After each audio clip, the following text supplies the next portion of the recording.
I'm gonna put my clock on so I know what's going on. Deep breath, woo, deep breath. It is noon, New York time. Woo, we are on live out of my kitchen in Connecticut. Okay, well, we are here. We are here in Stonington, Connecticut because we got together on Wednesday night at 6 o'clock Eastern Standard Time and we POP'd it up. We practiced our baking and we learned how to make a sponge cake. And since then, we filled it that night, which was fun. I stayed super long. And then I took that work and I put it into a video. We're baking. We are bakers. I am technically a pastry chef who was an instructor for over 12 years and have been in the industry since I was 15. So I've been baking. I've been on one subject for a long time. And it's still baking. And I'm still learning a ton. This sponge cake taught me so much. So we filled it on Wednesday and then my husband took it to work and I was like, you know what? It might be a little too European for everybody, but they all loved it.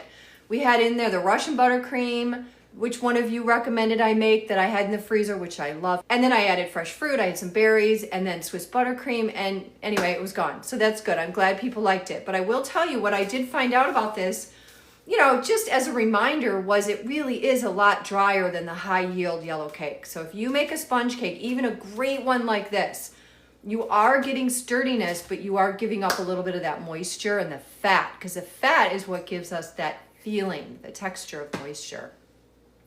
And because we do a high yield yellow cake, which is my favorite cake to do if I'm doing a celebration cake or birthday cake, is it gives you the sweetness as well. Because a high yield cake can hold a lot of sugar and can hold a lot of moisture and a lot of fat. That's what high yield means. It can hold a lot of that yummy stuff. Today is going to be fun because I don't have to stick to one thing, so we're going to do a bunch of things. Lauren says, would you ever put syrup on it? Yes. The high yield yellow cake, no. Don't put syrups on American cakes. If you're making a box cake, please don't put a syrup on it. You're ruining the crumb. When you think like an ingredient, you understand that if you have high fat and high sugar, you don't need the syrup. The syrup should be 50-50 water and sugar, a simple syrup, but a European sponge cake, and this happens to be a French sponge, is dry enough that you sure do need it. You definitely need it. Some of why people do sponge cakes is because that's how they started. You started a long time ago when people had a whip and a bowl. That's when cake making began. And a lot of it was in the 19th century. If you go back in history, that's when royalty really put a lot of time into bringing together chefs from all over the world and making them share what they knew. The cake that I made on Wednesday, and we are having sponge cake week right now, part 2. The sponge cake, French sponge cake, is when you whip egg yolks and sugar, and then you put them over here, and then you whip the egg whites to make a meringue, and then you add it all together, ending with the flour portions and then the fat if you add it. And not all sponge cakes have fat, but this French sponge cake did. It had melted butter. But it would have been dry, and it's lightweight. I mean, if you picked up the yellow high yield, it'd be like way heavier. This is very lightweight, and it's going to read as dry, and especially to an American audience. So if you're doing this for any reason, if I had to give you advice, if you are running a cake business or you're in a bakery and you just don't know the difference, maybe you started baking so when you got there, they're like, we do European sponge, that's what we do. Just to know the difference, this is gonna be a lot drier. And most Americans do not love this. If I were running a business, I would do the high yield yellow cake that I have on my link tree. That recipe is from Toba Garrett. She also offers a chocolate cake version of the high yield, high ratio cake. That is what most people are going to like. If you do a French sponge, and if you aren't from the United States, you already know what to do with it. But if you're in the US and you're like, it's a sponge cake, what do I do with this? You want to add not only a syrup, but probably something moist like a jam or a curd, and you want to use a lightweight buttercream. A sponge cake isn't great with an American buttercream. It's a lot better with like a Swiss or something. Hi everybody, good morning. It's Sunday. We're doing a French sponge cake, and I have a couple things that I did this week that I have not posted yet. I have one of those faces. When I was in college and beyond, I was a waitress. I waited tables for a long time and I was really good at it. I'm really good at multitasking and I really like people, so I could make a lot of money waiting tables. And I'll also throw it in my story. No, I'm just kidding. No, I did. Oh yeah, everybody used to say, I think I have a class with you, or I know you, or I know you. And I'd be like, after a while, I was like, you don't know me. I have a face that looks like so many people, and I'm starting to think my voice does too. I love all of you guys because I'll tell you what, this is a hardcore baking crew. All of you care about doing things right. And I know that, okay, good. I know that because people who get triggered by my content, they are truly triggered. They really want to have a good time and bake and have fun and not poke at it. And I think that's wonderful. However you find baking in your life, go for it. Embrace whatever you're doing. But I offer something a little bit different. I offer the idea that there is a process that you should be following in order to get better. And it starts with thinking like an ingredient, being organized, planning ahead, and it ends with, I think, better product and introspection.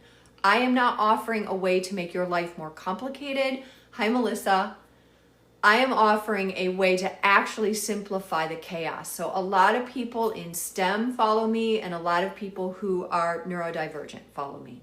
Because sometimes if you have ADHD or other things, I don't have a book, but thank you for asking. I'm writing a lot of notes and I'm starting to get them up on Substack and I'm enjoying that. And it's really hard. And I think that's going to make a book at some point. But I don't want to make a book and self-publish. I want to work with a publisher. So I'm actually looking around and talking to people, but we will see. So I think that people who either work in a lab and notice, and I've never worked in a lab, I've worked in kitchen labs, but apparently a lot of what I do is process oriented. And it does not increase chaos, I can guarantee it. It diminishes the chaos. And on top of that, in a college level baking class where people are not allowed unless they are seeking to be in the industry, everything that's decided in the curriculum and during the day and during the work is based on, would this happen in the industry? Is this what is being modeled in the industry? My industry needs to work a lot harder on a lot of basic things. And I think that organization and sanitation is a good place to start. But when I suggest we use a certain tool, like deli cups, like paint tape, like note taking, like not using or buying rounds of parchment by just cutting squares. These are simplification suggestions that I recommend because that's how it would be done in the bake shop, because you don't have infinite space in a bake shop and you cannot deal with chaos in the bake shop, or you won't make money, your business won't survive, and you'll have a mess on your hands. I'm here just to talk today about the sponge cake, but I have a little short list of other things, and this is what I've worked on. So here's what I'm going to tell you. Oh, let me go get it. So sponge cake is a category of cake, and the French sponge cake just happens to take egg yolks and egg whites and whip them separately and then put them together.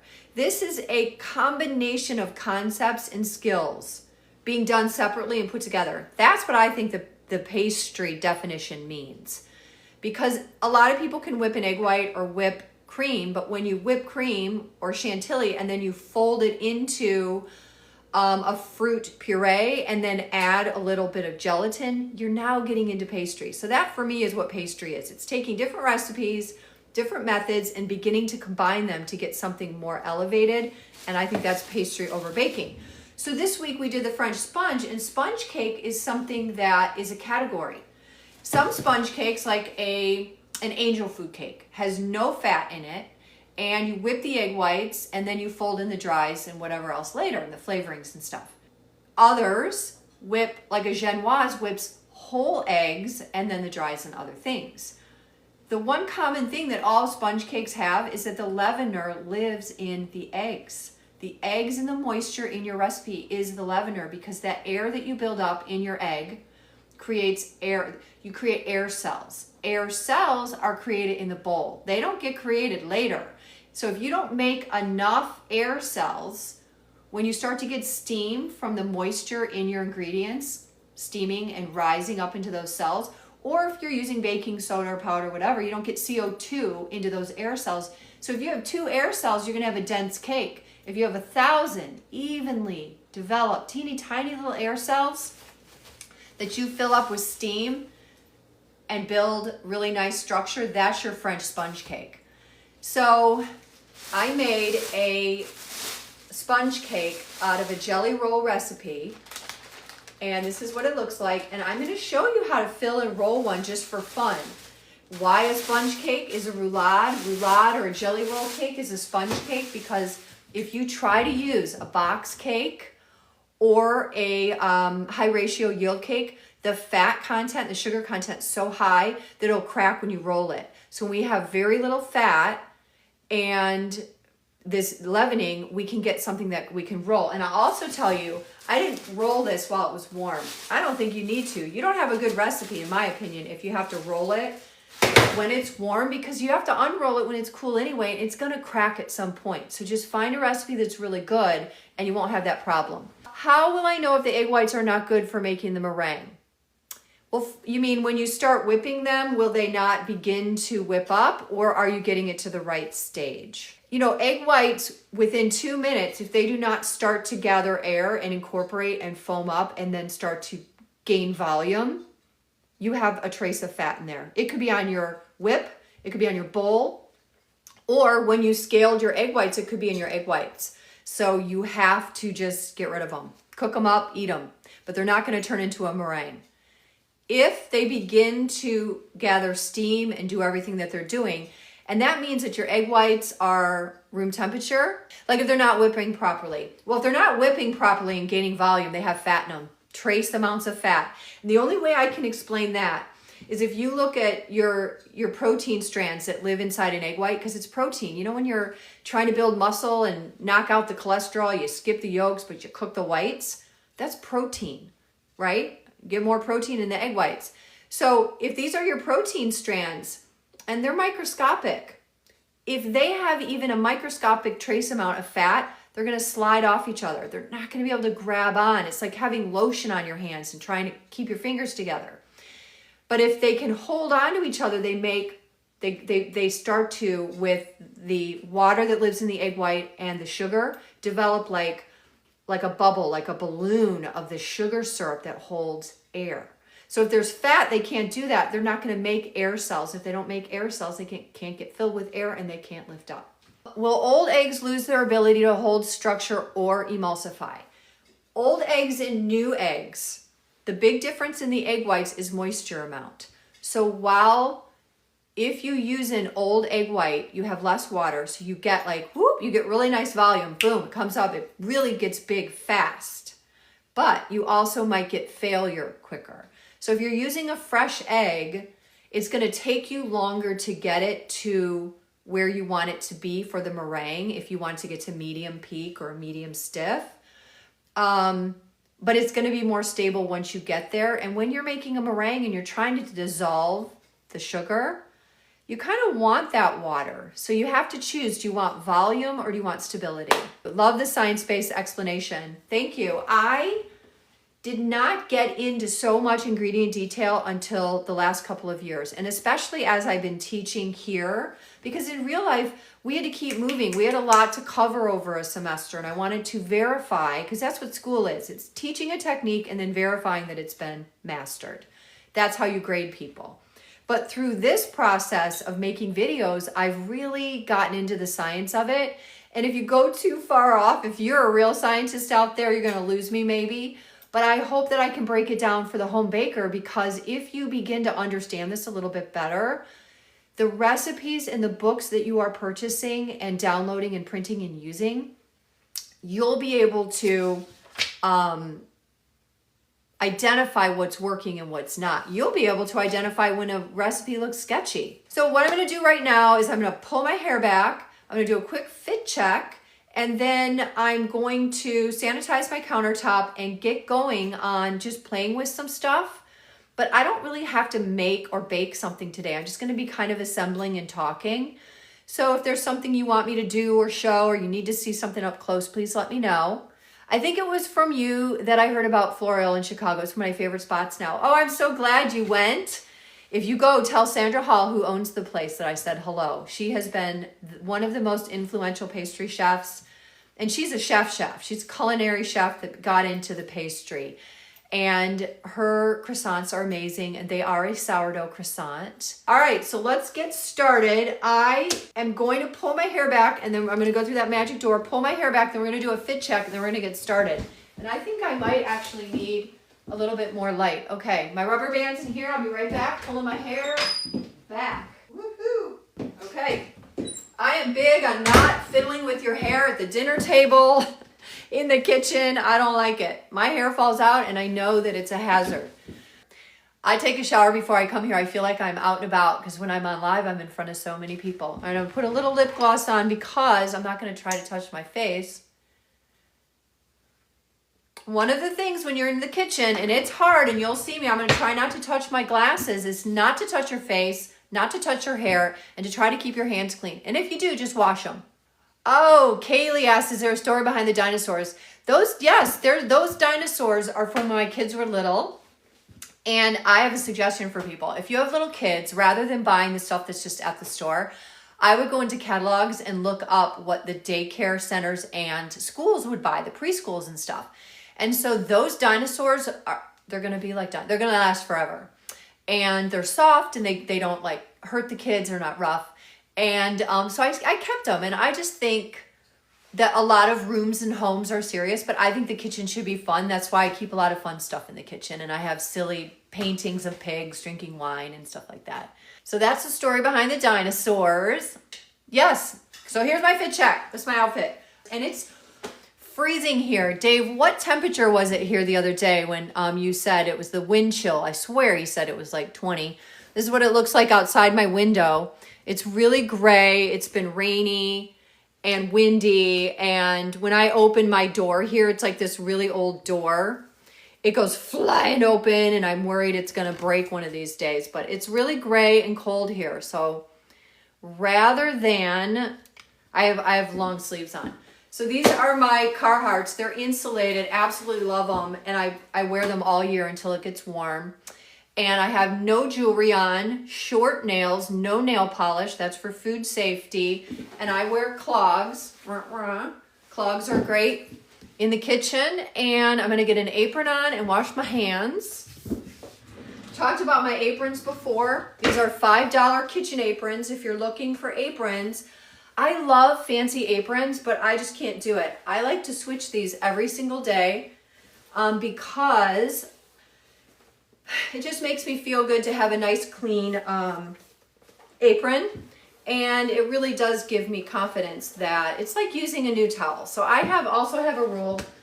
I have a ton of just white towels like this, and it looks dirty, but it's just stained. I use a fresh one every day. No matter what, I put it on my rack and I dry it, and then I use another one. You buy them at Restaurant Depot. How much are they, Lauren? Because, I mean, I think $4.99 should be plenty for an apron, and then you just, use a fresh one every day. $20 a dozen, that's what I'm talking about. So, of course, I love a beautiful linen handmade apron. I mean, I know how to sew. Like, I could make my own stuff. But I also like being able to change things a lot. Okay, so today I'm going to do something a little bit different. I'm going to sanitize with just this. I have these Lysol. I don't like this smell. I don't know how this got my house. We'll have to ask Dave. Dave, did you buy these? But these are disinfecting wipes and 99.9%. That's what I look for. And then I'm just going to wipe off my already clean countertop just in case I have any thing on here that might be bad for food safety. Now, I have talked before about the fact that I compost, and I'm really sad because our community does this. Y'all get a bin, and we compost at the apartment we live in, and we compost over here, and they're getting rid of the program. Not only are they getting rid of the program, but they might not even be having composting at the garbage place, so we would be able to bring it there. So I'm very frustrated because I did a lot of research when I was teaching, and composting is one of the best things you can do to save the environment, and it's incredible. So I'm very disappointed in Stonington and this area for the people, and I have neighbors who don't do it. So you want to change the world, compost. And I think they should have made it so that they won't pick up your garbage unless you compost. That would have been a great way to do it. I'm really actually upset about this. The town that I live in has composting. Like, all you have to do is put it in the bucket and put it out. Once a week they come pick it up.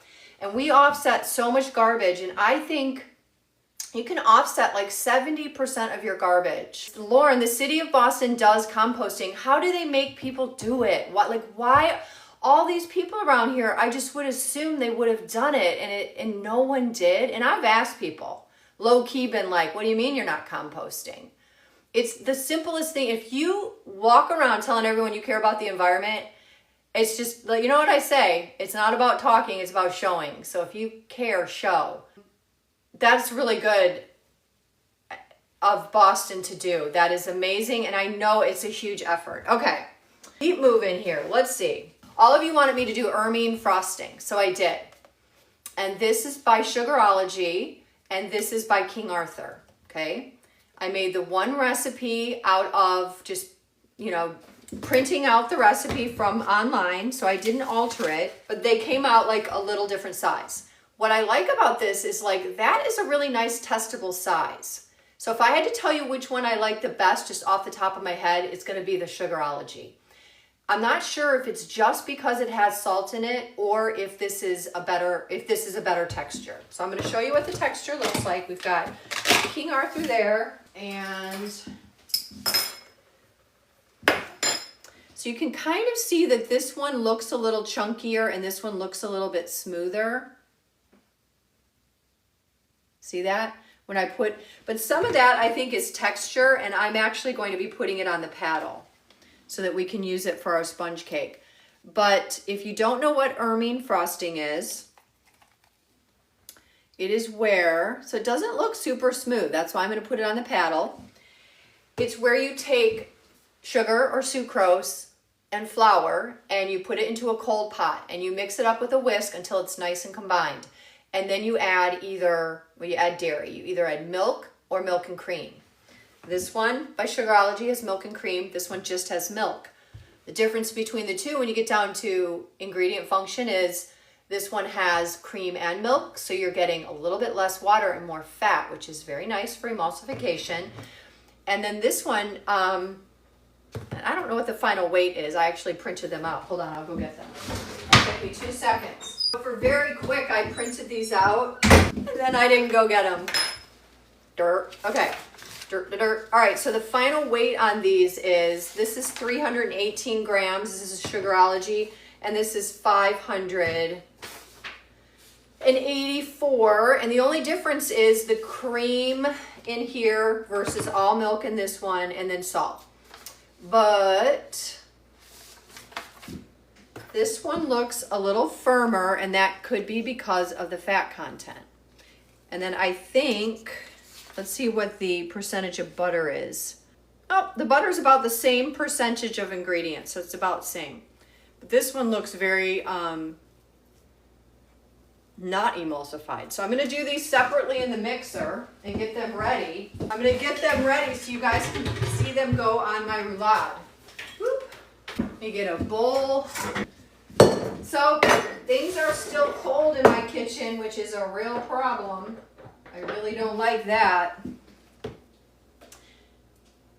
But what you do after you put the flour and the sugar into the pan is you add the fat or the dairy, and then while whisking the entire time, you cook it and you thicken it. Okay, now a lot of people have said it's a roux. It's not a roux. A roux is when you cook flour and fat. So this is flour and dairy. And I wonder with this, like, could you substitute other kinds of dairy, like, I don't know, sour cream, yogurt, things like that. So it could be very interesting. However, you do have to cook them, and so there's a lot of barriers and ingredient functions you'd have to pay attention to. Yes, the flour and dairy makes a paste, and you want to take it quite a long ways. You don't want to stop short, and you need to make sure that you're not going too high and scorching anything, because if you scorch it, then you're done.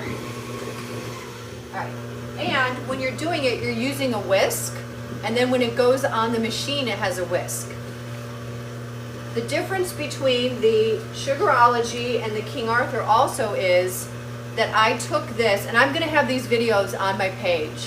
Yep, you cook it, and then I strained the Sugarology through a sieve onto plastic to touch into the fridge, and then it chilled down. Later, I added the butter. With the King Arthur that's on my paddle right now, I put it straight from the pot into the mixer and then whisked it or whipped it until it cooled down. And then I added the butter and the vanilla. So I like the flavor of both of them, but I really like a little bit of salt in these. And that was the same for the Russian buttercream. I thought the addition of salt was really, really nice. So you get a nice stability. You are still adding butter, which is what can be so sensitive in buttercreams. But the flour definitely, by cooking it, creates a nice emulsion, which is stable. Once you have that nice emulsion that's stable, then you add the fat to it, and then you have a nice buttercream. Now, obviously, some people can't eat wheat, so if you're adding this kind of buttercream to a cake that might be gluten-free, just be aware that there are hidden sources of gluten. But it is great, and I did try it. I did try it because so many people suggested it to me, and I've made versions of it, but I really enjoy doing this side by side and comparing. So this is very curdled. And part of that is because it's cold, so I am going to use a torch. Can you see that? Very broken. So an emulsion is much easier to achieve when ingredients are similar. And one thing that can bring things similar is temperature. So I'm going to warm this up with my torch. Okay, so you might think, oh, well, I'll just whip it faster and that'll pull it together, but that is not what you want to do. You want to use gentle temperature. Just warm up the bowl. And you can use a heat gun from the hardware store. That's what they use in sugar pulling and stuff like that, but don't use a blow dryer. That's too much blowing. Too much blowing of the mess in the kitchen. I'm going to let that go, and then I'm going to show you my roulade. Now, a roulade is a sponge cake. So I baked this yesterday, and I baked it on a parchment in a half sheet tray, but before I put a bag over it, I just put parchment on, just so my plastic would not touch. Okay, so I can reuse this, as long as I'm not cross-contaminating wheat with somebody who can't have wheat. So for this cake, I think putting a syrup on here would be really, really nice because it's a sponge cake. Now, I made a recipe out of one of my books that I've made a ton of times because I do a lot of Bûche de Noëls. And again, we are sticking with a sponge cake because it's not going to crack. When I start rolling this, I don't want it to crack. But what you'll see is sometimes people will take a towel right out of the oven and put the towel on top of the cake and roll it and leave it. And you can do that, but I don't understand why, because you still have to unroll it and it's going to solidify and cool at some point. Because when you bake something, it gets soft, so it needs to come back together. I want to remind people that you don't use a regular kitchen towel to wrap any food. It has too long of a fiber on it. This is called a flour sack. You can get these anywhere, like Walmart. And it's because it doesn't have lint that's going to come off onto the food. It's more food safe. And I only use this for food. But you could put it over and then roll it up. I like to use it to help me roll the cake. So I don't roll it with parchment. I don't want it to stick to the parchment. But here's my theory. And I mean, I've had chefs show me to use it with this. You roll it up with the towel and you let it sit. It's going to cool. So then you have to unroll it anyway. And you're going to see that this rolls really easily, okay? So this is a sponge cake. And look how sturdy it is. You can see the bubbles. It's a beautiful. So I made this, okay, and I had it all. I had the ingredients, and I was like, there's no way this is going to be a half sheet, even though the book said it was. I don't know why, I question everything, but so I pull out my quarter sheet and I get it all ready and everything, but then I separated out and did all my egg whipping, and it was plenty for a half sheet, so it's really beautiful. You don't have to wait to cool it. However, if you're going to put fillings in there, you need it to be cool, otherwise your fillings will melt. So here's what I argue. If you make a really good sponge or jelly roll, I wrap this up. This should sit for days. I should be able to, in 3 days, come and roll this up, no problem. So I'm going to show you what I mean, because I am going to roll it and put some stuff in here. But I should be able to pull this up. It's got parchment on the back. And then I will move the tray over here. And look at my ermine frosting. I'm going to show you. It's gotten really white. And remember, I talk about when things get white, that's oxygen, which is what you're beating in. Look how much fluffier it got. It's very smooth. And so this is ready to go. Now I'm going to take the Sugarology one. Look how much yellower that is. And I'm going to put it in here and whip it up. So, because I don't mind if they combine just a tiny bit. But I want to put these in my sponge cake. I'm going to show you a couple things. I do not have any simple syrup because I used it all. But if you're going to be doing a jelly roll with a sponge or any sponge cake, you are going to want to use syrup. But if you are using American or really high ratio fat or sugars, you don't want syrups. So if you have cake decorators out there and you're adding syrup to just every cake, you need to think about what kind of cake you're using. It does not work for every cake. All right, so that's a King Arthur, and it's kind of white.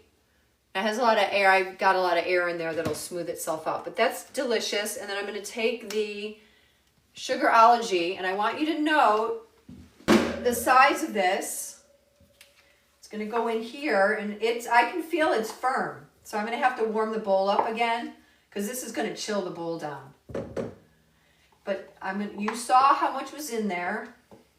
I'm going to put it on the paddle, and it's going to get a little lighter and a little bigger. So there we are.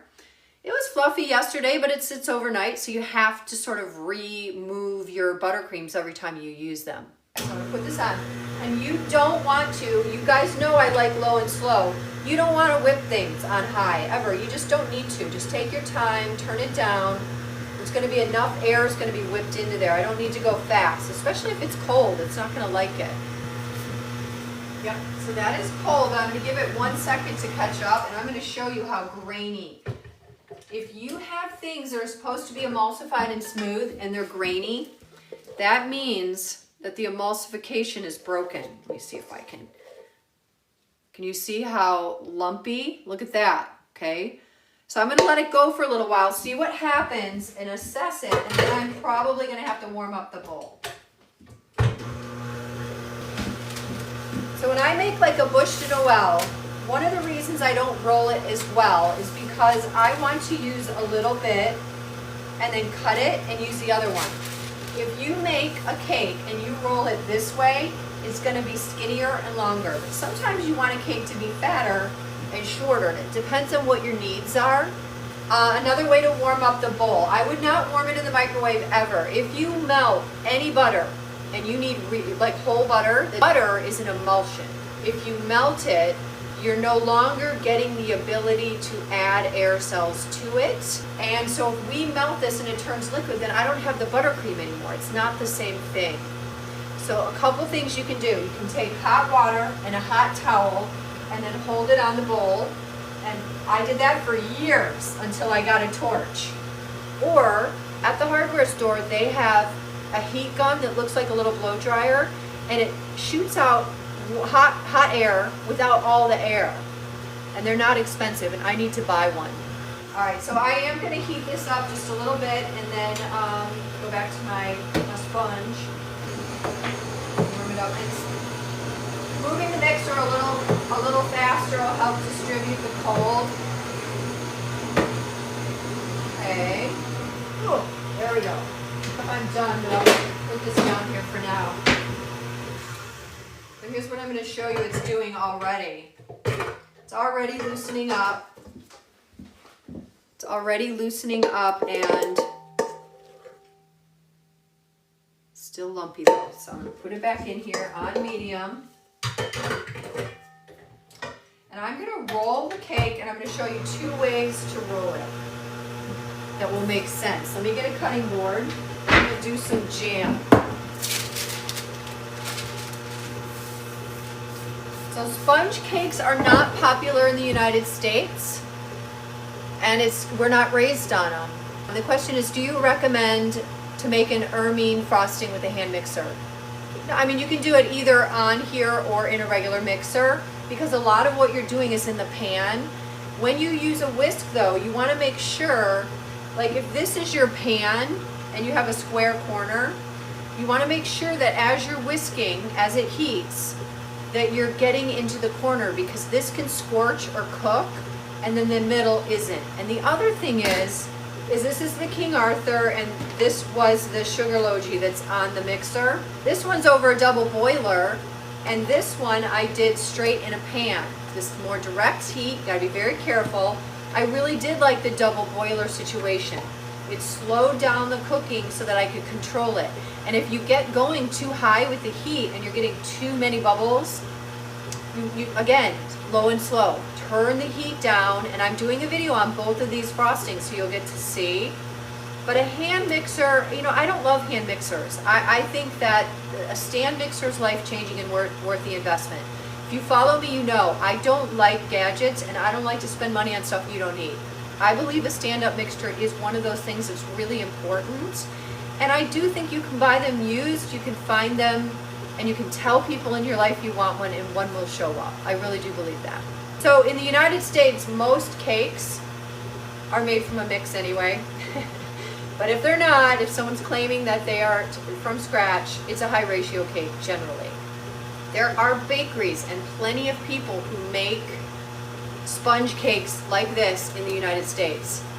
But no amount of arguing is going to convince me that they are at any more than 5% of all weddings and parties. They're just not. I know the cake industry. I was in it.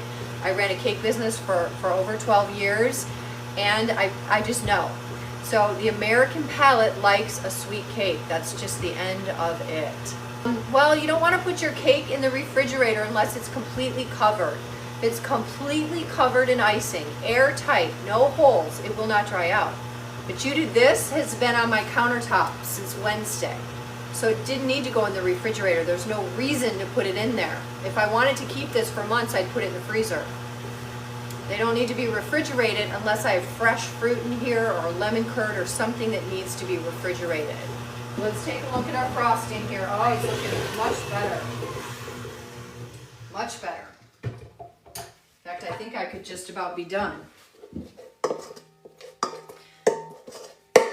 So I like this frosting, but I would not choose it over other frostings. So it still looks really lumpy, but actually it's pretty smooth. I think that's just the way that it's reading. Let me use the spatula.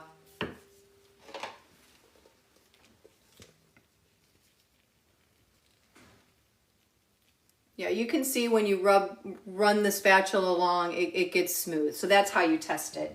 And I'm going to go ahead and put it back in here. And what I'm going to do with my roulade is just put a little jam on it to get it into the cake. So instead of a syrup, I'm going to use a jam. And then I'm going to put this icing in here, and I'm going to roll and show you how I roll it. And then I'm going to do the same thing, but in a different direction. And that will be my jelly roll recipe. So if you have a jelly roll, you're going to want to use a sponge cake, because if you don't, you're going to get cracks. If it's high fat, you know, if you think you're going to buy a box cake and then turn it into a jelly roll, you really can't, because like I said, it's too high a ratio of sugar and fat. So if there's one thing you take away from this conversation, is that jelly rolls that are rolled are going to not crack and be more successful if you use a sponge cake recipe. Sponge cake recipes often have no fat, but they have much less than what the American cakes have in them. That is a fact. Let me move this out of the field of vision. Okay, so for a rolled cake, you can do a couple things. So this is the top of the cake, and on the bottom of the cake is parchment. I put parchment on my pan, but I did not spray the pan, and I absolutely did not. There is no reason to lay your parchment this way or have it hang over the edge.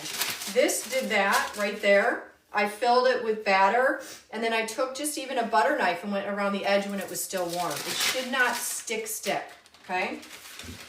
Some people will take just table sugar or sucrose and sprinkle it on and then put a parchment to preserve it.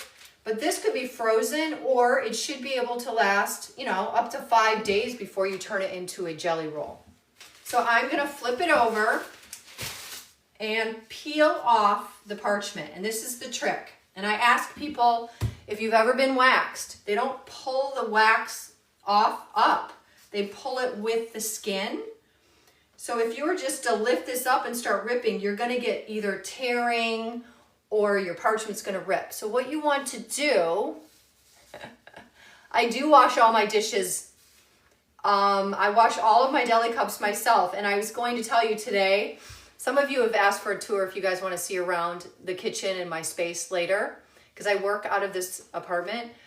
But when I am at an impasse for work, or I'm feeling like I'm tired, or I need to move on. So I wash the dishes for relaxation. So today I was done getting ready for this live, and I wasn't ready to move on. So I grabbed my, copper. I have a little bit of copper, a couple pots, and I have a whipping bowl. My grandfather gave me a couple whipping bowls a long time ago. He always supported my baking interests, but I polished them up with a little bone of me. So that relaxed me. So doing the dishes is one thing, but I stack up all the dirty delis and then I do them all at one time, and it becomes like therapy. That's the truth. What speed did you set? It's a medium speed. I never go high unless a recipe like Toba Garrett says go high. I don't go high. I go medium to medium high. I don't even know the number. I listen. So I'll start out on low, let things catch up, see what's going on, get to know what's going on in your bowl, and then turn it to medium, and then if you want more air, you can speed it up, but never high. I love it too. In the classroom, that's what we did every day. The dishes would be done at the end of the day, and then onto a wire rack. They would all go. In the morning, they were all dry, and we could come in and just stack them up and put them away. And it's also fun to like do tons and tons of them that way. Because think of it in a classroom. I mean, I'm legit on this deli cup thing. It's, for me, the only way to work, and it's how it's done in most professional kitchens, and even culinary kitchens use it. And you can either put, oftentimes I'll put the label on the top if what I'm looking at is like that. But if this is in the cabinet and all I see is the side, then I will put my label on the side. So it depends on if it's, you know, like in my trays when I'm grabbing all my recipes, like of course I'm gonna go from the top. But, you know, sometimes you want it from the side if it's on the side of a shelf. So I'm going to pull off the parchment slowly and while going with the grain of the cake. I'm not going to pull it up. I'm going to pull it with. And you want to just go slow. I don't want to tear this cake, because anytime you tear the cake, you start to deteriorate the step. And if the one step isn't perfect, then the next step's not perfect. So you keep one step builds on the next. So that was no spray. There's no spray, just parchment. And I can't reuse this guy. Let me throw this away. So here I have my cake. And I personally like this side to put the filling, and then I like to have the top, which has the crumb, to be the outside. That's just how I like it, because when I frost it, I want this part to be on the outside. So if I had simple syrup, I would put the simple syrup on here right now. Simple syrup is just half liquid, half sucrose. And you basically dissolve it on the stove. You don't boil it. You can bring it up to a simmer, but really you want to go slow because you want to feel that all the grains of sucrose are dissolved. Then you've got simple syrup. And I personally, if I'm going to make lemon, I'm going to use half lemon juice, half sucrose. It's intensely lemony and it's amazing. And I really loved it on my Wednesday cake. That's what I could taste with the lemon cream and the berries and the syrup. So you can take simple syrup and turn it into any flavor you want. And then you can put that on here. And this is a sponge cake, okay? An egg foam cake. So I'm going to take some jam. I got this in Quebec City. I've been dying to open it. It's fun. So I'm going to use this, and I bet the berries are big. Yes, look at the berries in this jam. Look at that. That's a berry. I mean, I think jam should have berries. All right, so here's what I'm going to do really quick, because I want this to go smooth on here, and this has been in the jar a while. I'm going to go ahead and put it into a deli cup and move it around so that I don't tear up my cake. Okay, so I'm just going to put it in here, and you can see all the giant chunks. So this is going to be wonderful. But I'm not going to make this thick like a layer. I'm going to really push it into the grain, and then I'm going to add the ermine frosting, and then I'm going to roll it. So I'm going to show you a couple skills all at once. We'll do this. I'm going to put an estimated amount and get my beloved 4.5-inch offset favorite. Exactly. I'm replacing, great. I'm replacing the sugar syrup with jam for moisture. Exactly. And this, like I said, this has a lot of berries in it, which it could be problematic, but we're going to go with it. I'm going to say it's going to be okay. Because what I'm going to try to show you is how to control the cake as you're rolling it. Because your goal is to get a Swiss roll, should be even all the way around. It shouldn't be like tight here and then super like that. Your goal is to get a perfect roll. That's the goal. Ooh, are you making the lemon poppy seed? That cake's been around in our family for a long time. All right, so I want to take this all the way to the edge, and if you can see, just because I have berries going to the edge, it doesn't mean I have the juice. So I want to see that the juice is in here. I'm going to get a little more jam, and I might even take off some of the berries, but I want to see the purple juice in the cake before I finish spreading it around. This is going into the pores of the cake. Every one of the holes that you see, I am filling with the jam. And you can use any jam that doesn't have chunks. I just think this is gonna taste really great. I've been dying to try it. And I just wanna make sure that the moisture, so I'm only doing half this cake because I'm gonna turn it the other way and do the other way.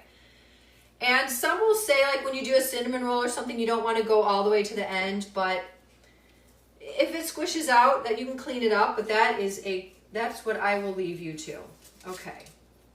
I am going to pull the solids, which is what I will call the berries, toward the center, and I'm going to make sure that they're mushed down because I want the ermine frosting to go right on top. All right, so let's look. Okay, you see? The purple juice is in the pores of the cake. All right, let me clean up here just a tiny bit. And I'm gonna go ahead and put it on here. Well, here's what I'll show you. I'll show you two things. And I've made videos on this, but if you want to use a clean towel, you can use it to help you move the cake, okay? So I'm gonna take this off of the parchment. Oops. And onto the towel. I want you guys to be able to see. It's because, well, first of all, I need to put the frosting on. I'm putting the ermine frosting,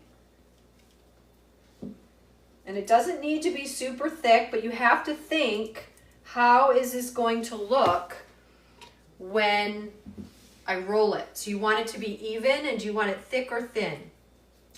When you push icings and frostings around, you don't want to lift up your knife. You want to get in the habit of sliding it back and forth and learning to use the tip to move the things around. These little knives are one of the best tools, and you learn to control the whole thing with this little knife. So, like, I can decide, is this enough? Do I want it thicker? Do I want it, And I'm going to go ahead and make it thicker because we have a little more frosting. But the number one goal is that I have it even, because I am imagining when I'm done, what this is going to look like when I slice it. And I'm going to slice it today. You guys will be able to see. So I'm going to clean up. There's only this much in here, right? So I'm just going to use it all. This is my ThermoWorks, where I get one of my digital thermometers from, the Chef Alarm, and I like it, and I have it in a ton of sizes because I like that it has the square, which gets in the bottom, and it has the round, which can get in bowls. So this one I have started using more, and I've started to like it a lot. It's a little flimsy. I would like it if it was a little firmer, but I will sub one thing out for the other. So that is the end of my Sugarology frosting. You know what? Ooh, it's good, but I will tell you, you can taste the flour. So I would use this if I were making the poppy seed cake that I have made from beans and barley. I would use it if I were making a European cake and that I knew that I wanted the people eating this like less sugar. Maybe they're, you know, a lot of times you'll find people from Europe and from other parts of the world, they really like less sweet and these old-fashioned flavors. So they're just old-fashioned and yummy. I enjoy it. Okay, so I need my knife. This is my this is Thermal Hauser. This is my cake knife. A serrated knife is great. The only time you use a chef's knife when you are cutting pastries when they're frozen. Otherwise, you drag down the crumb, and we want to keep it light. And if you think about your Swiss roll like this, you go cutting it like that, you'll see. And I could do a sample. I could show you. I could totally show you. Okay, so I'm going to lift this up. Can you guys see? I can start. So you don't want this sliding away, so you could push it up against something. Sometimes I'll put something there to stop it from sliding. But I'm going to take this and I'm going to hold it across the cake. And you kind of have to do a lot all at once. And you want to be pushing it down while lifting. And it did crack a tiny bit. Be careful. And when I go just a little bit like that, I can stop. I can stop and I can redirect where my cake's going. And I can push this in a little bit more and round it out and kind of look at the end. Take your time. There's no rush. But you do want to be careful that you aren't pushing too hard on one spot and not another. You want to go even. So what do we have here? How's it look? Could have made it a little bigger. We'll keep going. All right, so what I'm going to do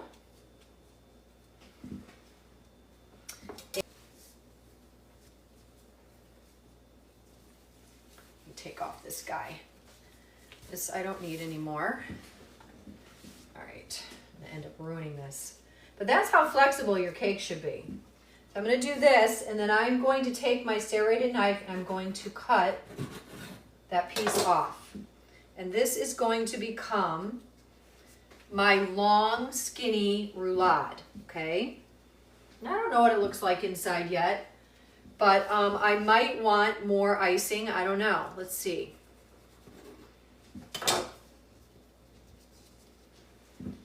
Okay. So this one's going to give me more of a round because I'm going to go in this direction. So let me just wrap this guy up. Okay, I'm going to put that on my deli lid there. I'm going to wrap this up in parchment. I put it on here. And then I'm going to actually turn it the other way. I'm going to use the parchment to help keep it together. And at this point, I'm actually going to use the parchment to make sure that it's in the shape that I want it to be. And then I'm going to put it into, do I have a bag here? Oh, here it is. I'm going to put this into my bag that I used for the, and this is going to go in the refrigerator and it's not going to dry out. Now, if you have a really crooked cake and you had a problem getting it straight, now is the time to straighten it out, round it if it's flat, because when it starts to firm up in the refrigerator and all the butter fats get firm, you'll have a better shape. So this is your time to reshape it. Okay, so this guy I'm going to take and roll it this way. So we'll get a little bit bigger of a one. And I'm gonna go ahead and do more jam. My serrated knife is made by Thermo Hauser, and it is a cake knife. It's not the bread one. It has a pointed end. It's really wide because when you are working with cakes, you want your knife to be wider than the cake as you cut through it. And you want it serrated, and you want it to be very thin. This is a very thin knife. Thermo Hauser still makes those. I've checked their website. So let me get a little more jam here.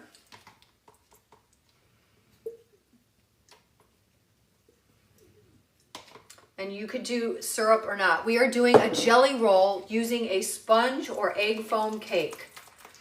So if you are confused about why is one cake called a genoise and another is called something else, just remember that in general, they're all sponge cakes. Some have more fat than others, and some have eggs whipped differently. Sometimes all egg together, a whole egg is whipped. Sometimes the white is whipped. Sometimes the egg yolk is left out. So it depends on the kind of cake. So the name is less important than understanding what a sponge is. Sponge cakes get their leavening by building air cells in the batter so that those air cells can be filled up with and pushed open into lovely, delicate crumb by steam. So there's no baking soda or baking powder in any of these. So when I made this cake yesterday, I thought, oh, the ingredients were like barely anything. And I tried thinking about how much would I need.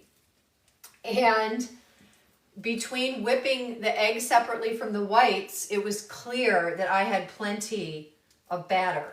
So the amount of air that you add to an egg white is so much significantly more than into an egg yolk. But I think that whipping them separately is really where the magic happens. All right, so I'm going to evenly push this around, and then I'm going to add the King Arthur Ermine frosting. And so when you add stuff to your sponge cakes that are going to be rolled, you just need to think about, like, how am I going to make this look from the inside out? And I would argue that you should be doing the same thing when you're making any cake. I really don't like when people cut into cakes and then it just looks horrible. The outside is not the whole thing. It's what it looks like on the plate is almost more important to me than what it looks like on a cake stand.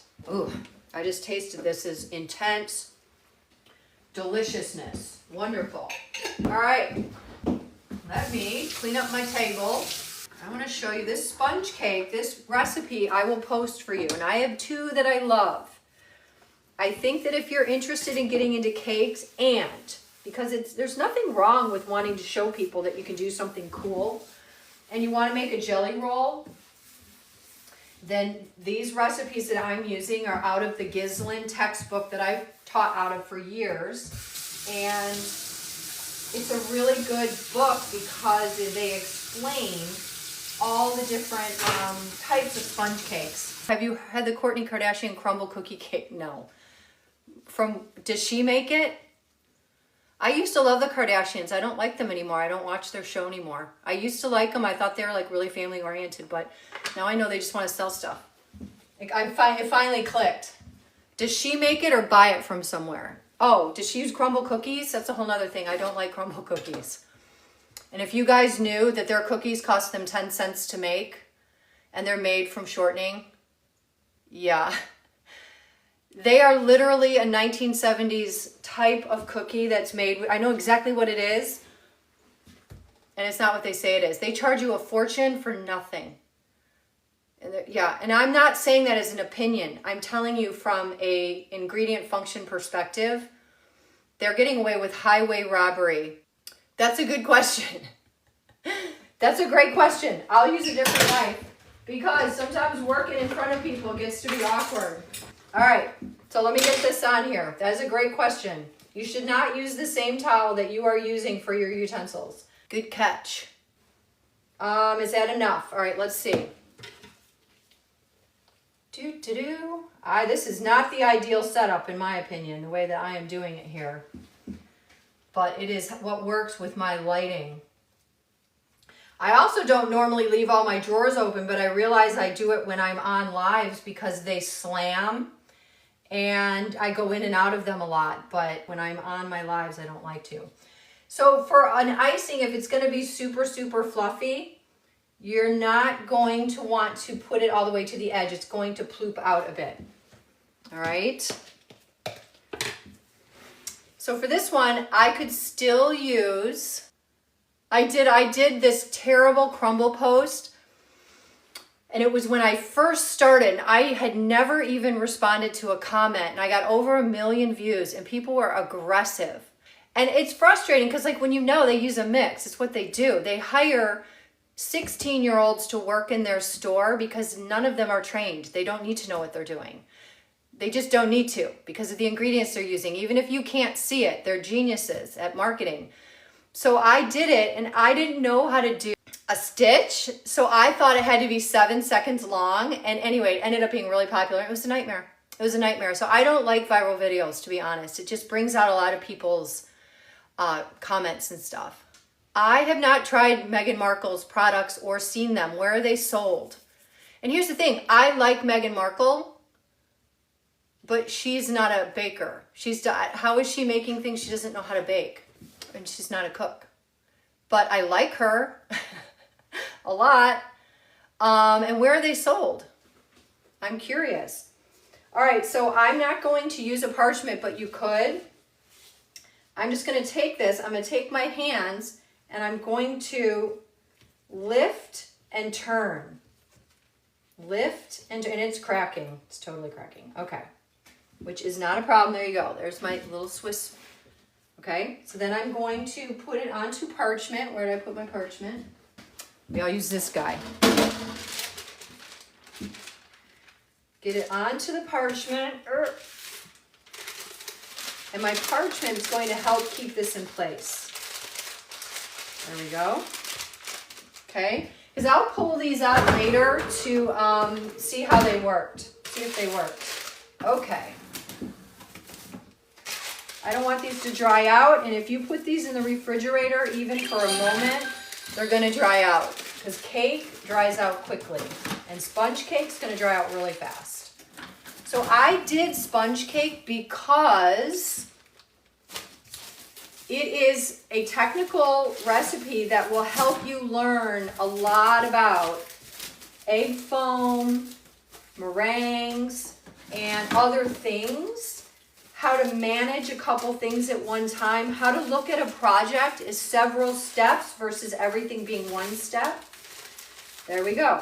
So I'm going to take this and I'm going to make sure that it's round. I don't want it to be flat. And then I'm going to stick it in the cooler. Be right back. All right.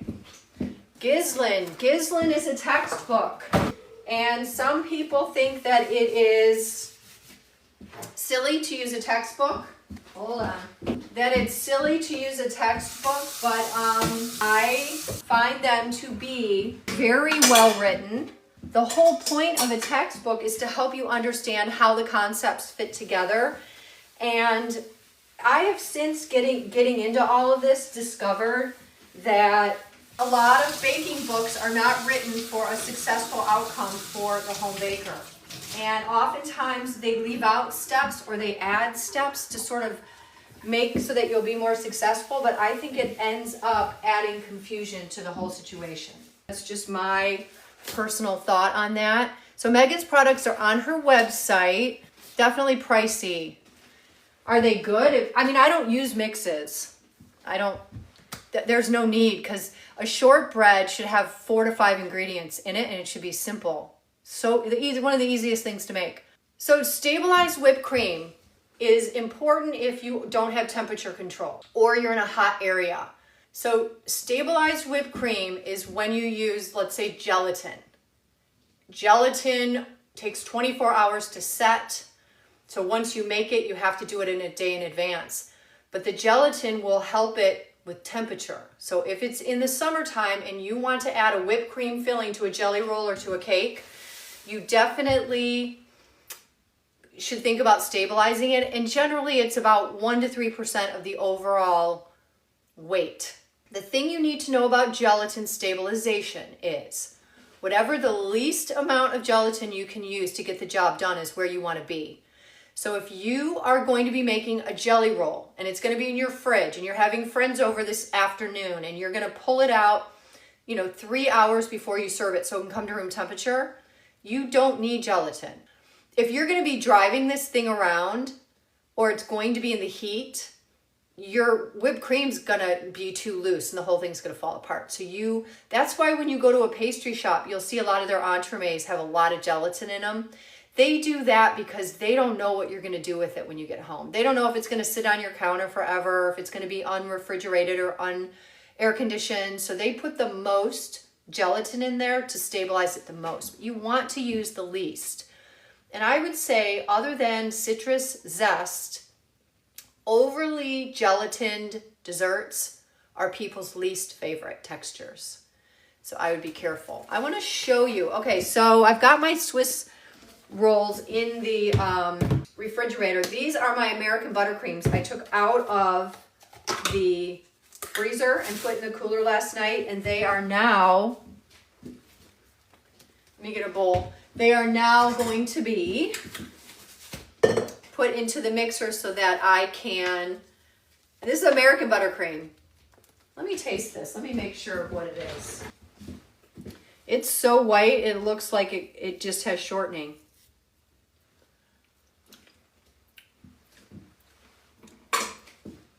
Nope, it's buttercream. So when you make a buttercream that has a little bit of butter, you can keep it white. So this is shortening. This is my icing shortening. It's Sweetex. And it's been in the freezer for a couple weeks. And I'm going to cover my Swiss roll with it. I mean, there are no rules about what kind of cake you use. But I used to, when I had a cake business, I would meet with people and say, tell me what you like. And they would tell me products that we both knew. And with literally zero judgment, I would just determine if they liked a European cake, which has a grainier texture, or more of a European cake. Because people will say, oh, I love a European cake. But in reality, they probably don't. But you can find out with just some good questions. I'm going to cut this and just show you. And I'm not going to be eating it, but I want you to be able to see. So this was a sponge I made on Wednesday. I could use it for a cake. There's literally nothing wrong with the cake. It's been on my counter, double wrapped. These are both wrapped individually and then wrapped again. And it feels very soft. These were baked during the live last Wednesday, so you saw me bake them. And if you're doing a sponge cake of any kind, you do need to have a syrup to moisten it. And I do recommend taking this off the top. This is a little red. And you can do it two ways. You can pick it off like this and roll it off, or you can cut it off. So I'm going to pull this off of here, on here, while I answer your questions. Because when you make a cake for a group of people, I would recommend, if you're doing a party or a wedding, I'm not even going to bother to do this, I'm just going to cut it. But that's how you would carefully get the top off. And I would never touch these cakes with my hands. You want to wear gloves when you're handling other people's cakes. But I want to cut this up a little bit and show you what's going on with the cakes. So this is the bottom, and this is what the top looks like. You can see the square where my parchment was. And I did not weigh them, so they are a little bit different in size. But when you're imagining the inside of a cake, you want these to be even. If I were to put icing in there, that is what you would see. That's why I cut the top off and get it even. But you can do whatever you want. So I would cut just underneath the crumb line where it gets brown.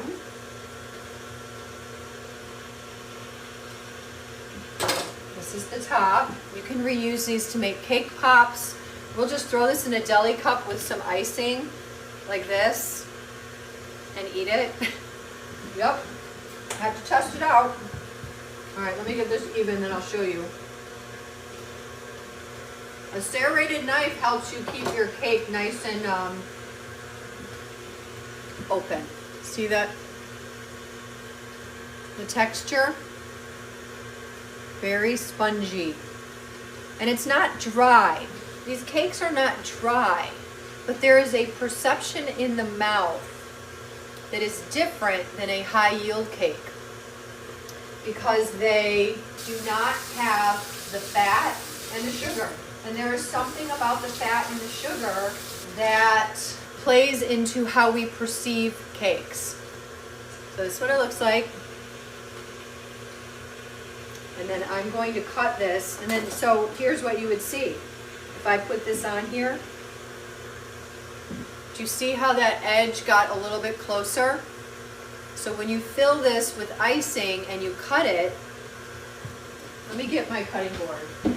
When you fill and ice it, you'll get a nicer look. I'm going to cut this in half.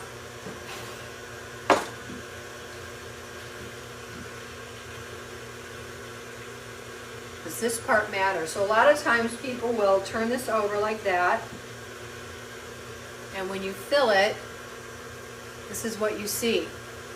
So that is why taking the time to even out your cakes can make them look better after they're cut. It has nothing to do with how these look when they're covered in icing. It has to do with when you cut into this cake, what is the side going to look like? And as you build a cake, you want the layers to be all the same height. It looks bad when some are bigger than others. And then in between, you want interest. Start with the things that can support the most weight, an American buttercream or an Italian buttercream. And then lighter things like curds and creams and fruit toward the top. Let me cut this. I'm gonna cut this off, see if I can get it. And there are things you can buy to help with cutting cakes, like levelers and whatnot. But you need to learn how to use a knife and how to do it, because you might find yourself without those tools at some point, and you need to be able to function. So if you're reliant on gadgets and tools, you need to get off of that stuff so that you can have the skills built in.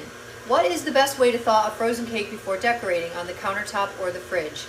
Anytime you freeze anything, you want to go in steps. You want to temper. Freezer, cooler, counter. And if it's wrapped tight and you know it's going to be expelling moisture, you need to make sure to take the plastic off and have it so that as that moisture evaporates, it has somewhere to go. It doesn't get stuck. So I would put it from the freezer to the cooler, in the wrap, and then out of the wrap. So there are a lot of ways to freeze a cake, and you definitely want to make sure that it's not getting exposed to the air and smells and things like that. So these are all pretty much the same size. The top one might be a little tall. And so when you fill this with icing and they're all even, and then you go to cut a slice,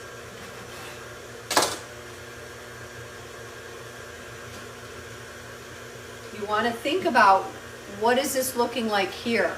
And that might come down to trimming your cake more, turning things over, but you are not going to cut the edge. If you cut the edge, you have lost some of the integrity. That's the really lovely crumb.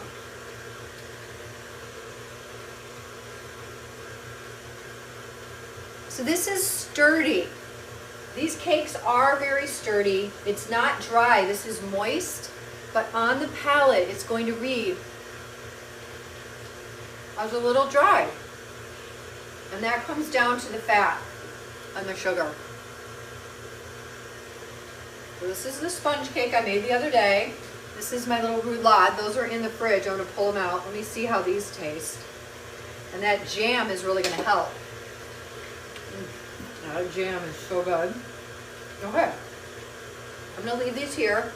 Yeah, just so you guys know, none of these are being eaten. I don't sell anything I make.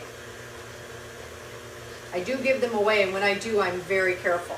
But I'm gonna pull my jelly rolls out and cover them, and then I wanna show you, maybe we'll skip over, you guys wanna see some brownie stuff? All right, let me show you my buttercream. Looks really good. Look how fluffy it is. And that was on medium to medium low. Pretty smooth. Again, the way to tell if it's smooth is to take a spatula and check it out. Now, an American buttercream like that is going to get a crumb crust. So I can cover it with plastic, but I'm going to be using it in 2 seconds. So I did my brownie extravaganza bake-off. And I had a really good time. It took me all day to bake all 6 of them. Let me show you kind of what I have here. Let me show you.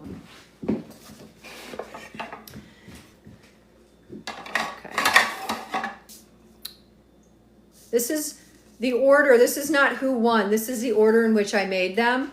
And I used these little 4-inch pans from Crown Cookware. It's in Canada. I know it's backwards. Crown Cookware.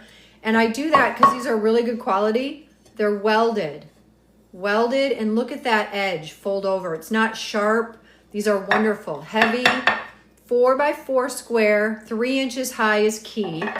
And I made Brave Tart, the Forever, Outrageous, Perfect, King Arthur, and then the 6th Street. And I didn't read my notes, but this is my brownie extravaganza. I started this last April. And these are all the brownies that I've done, and then I've kept them with all the notes of each one, numbered in order of which I did them, okay? So yesterday, or 2 days ago, I baked these, and this is the method for each of them. And I kind of highlighted what made them a little different. You know, brown butter versus, this one has oil, espresso powder. You know, this is the most complicated with it being browned butter, and they're all a little bit different. So I will be talking about this. Do you have a website? I do, but it's being rebuilt. It's The Practice of Pastry is my website. This is a practice, just like a yoga practice. You do a little bit at your most focused, best approach with intention, and you do it well every time, and over time you get better. So I do, but I'm having the formulator added to it, so I'm having the whole thing redesigned, and it'll be up hopefully in June. But you can go there now, there's just nothing there. It's one that I built, and it's really quite lame, so. I'm on Substack, where I put all my written information. So any of the notes that I've done for this cake are over there on Substack. And I actually did put, this is my percentages of the different brownie comparisons. And just off the top of my head, the Malted Forever brownie has 100% sucrose to flour. And the Outrageous, which is Ina Garten's, has 360%. So that fact alone is why the formulator is so valuable and baker's math is so important. So if you eat Ina Garten or have ever made it, it's a 360% sugar to flour. But if you make the Malted Forever brownie, which is amazing, Claire Saffitz, you're talking equal amounts flour to sugar. That's fascinating. Or I could go on.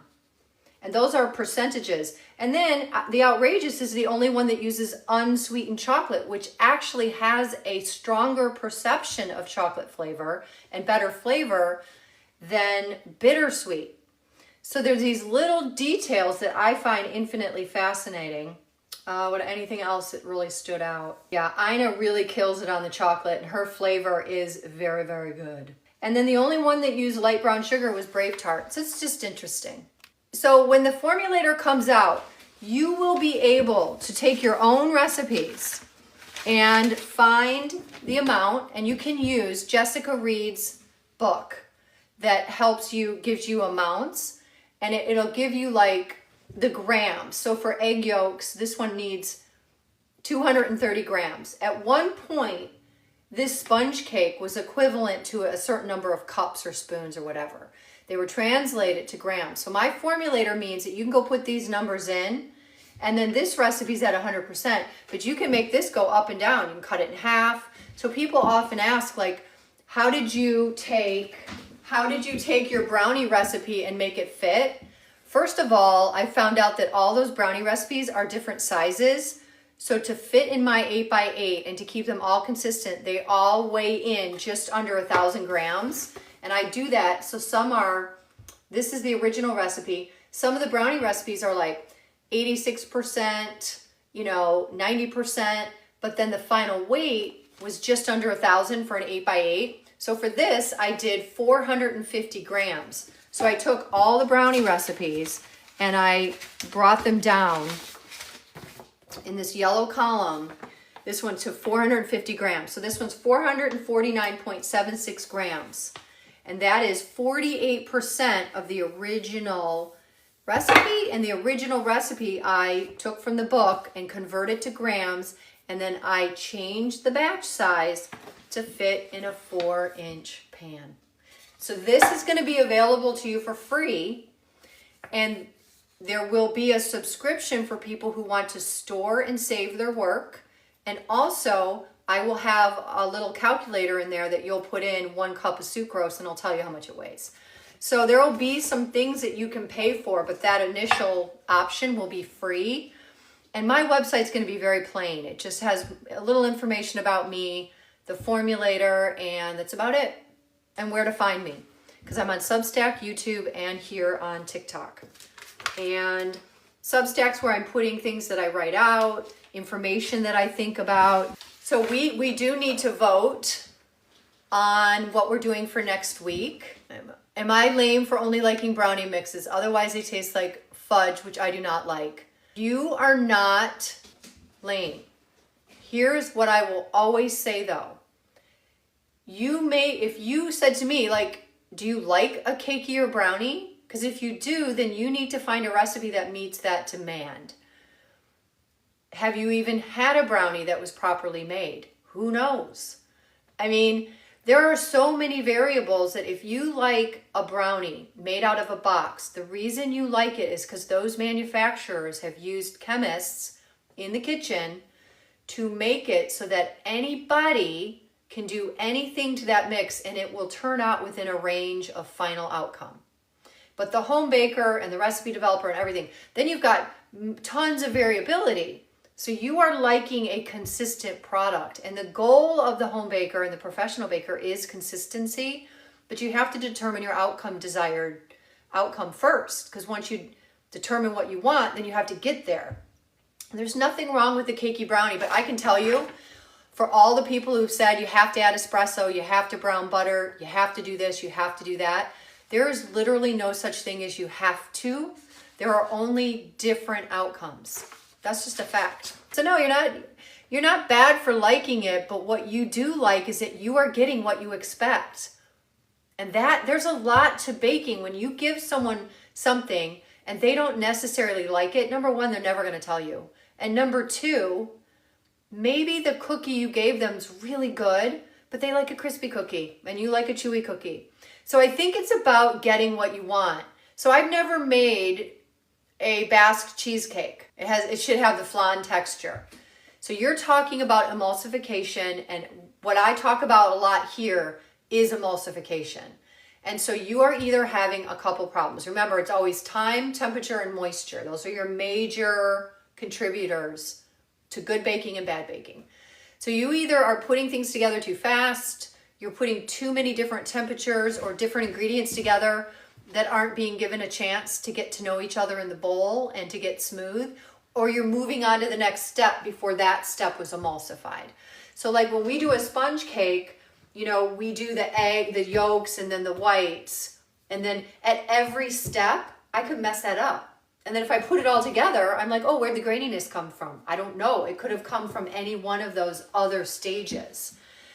But I was thinking of doing that so the 3 things that we want to do, and I'm getting ready to do the poll. We need to do the poll for next week's recipe. We're only going to do it once because we're going to do it right. We are doing 3 things. The choices are creme brulee, cheesecake, and I'm going to do Rose Levy Barenbaum's cheesecake because I love it. It's got a lot of skills in it, things that I can talk about, from indirect heating and insulating heating to emulsifying, temperature, all kinds of stuff. But maybe I'll do the basket cheesecake just because it's called a cheesecake, even though it's a different method, so you guys can compare. But that would be a video I did on my profile page. You'd have to keep track of what I'm doing and watch it, because it wouldn't be this Wednesday. Wednesday, I would just do the one recipe, and then I would add to it with my videos. And I love flan. I love chewy cookies too, but you know there's people out there that only like crispy cookies. So we all like something different. And if you are getting a recipe out of a box and you like it, it's because it turns out the same way every time. Your expectation is met, and that's half of the battle. I want to learn about basket cheesecake too. I've never made it, so that would be fun. I think that cheesecake would be good. And I'm going to make, Rose Levy also does a swirl through it, so I'm going to do a swirl. I love the raspberry, the blueberry. Okay, so when you had your bake shop before, did you have employees? I've never had a bake shop. I had a restaurant when I was really young, and we had a lot of employees. Dave did that with me. And I ran my own business, cake decorating, out of my home for 12 years. And I did a Neiman Marcus product out of that kitchen. I did a lot out of that kitchen. That is when I started learning and starting to teach. All private classes in really small little cooking schools. But then I went back to school, got 1 degree in baking and pastry arts. And then I went to the French pastry school in Chicago, and I got a certificate. So that's really when I started learning and really putting all the parts together. Telling you, we could have a fight over chewy versus crispy. I mean, crispy. I have so many good recipes for crispy. Does all-purpose cream have a similar effect to heavy cream? It's cheaper to use. Yes, they're different. And I don't know the percentages, but I can find out. But if you look it up, the heavy cream has more fat. You have more fat. More fat means you have more fat to turn into the whipping cream, because you're making those fat globules whip together, and you get better mouthfeel, and it's going to bake different. So if you swap skim milk for whole milk, less fat, more water. If you have less fat, you have more water in your cream versus your heavy cream. Were you a strict chef? You know what? I ended up teaching at the college level for over 12 years. And my students would tell you that I set up the systems, and you have to follow the systems, and we're here to learn, and you want to practice the way that I teach you. And then when you get into your own kitchen or you do your own thing, you can do whatever you want. We had standards, and you got graded. You got graded. So if you didn't want a good grade, you didn't have to do what I asked. I wasn't going to get mad at you. I had nothing to be mad about.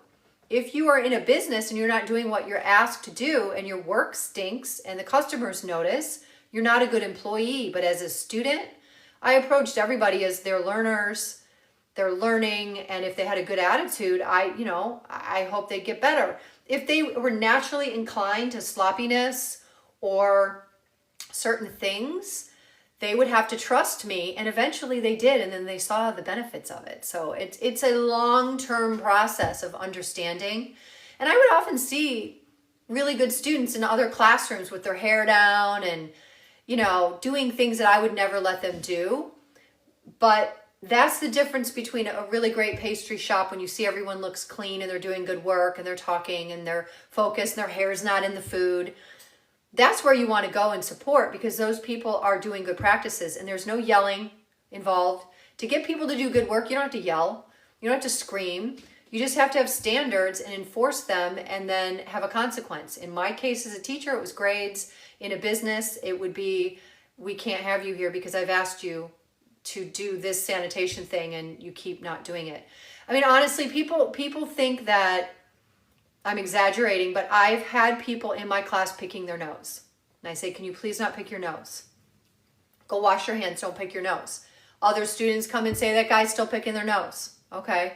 Finally go talk to the guy and say, you can't pick your nose. Why are you picking your nose?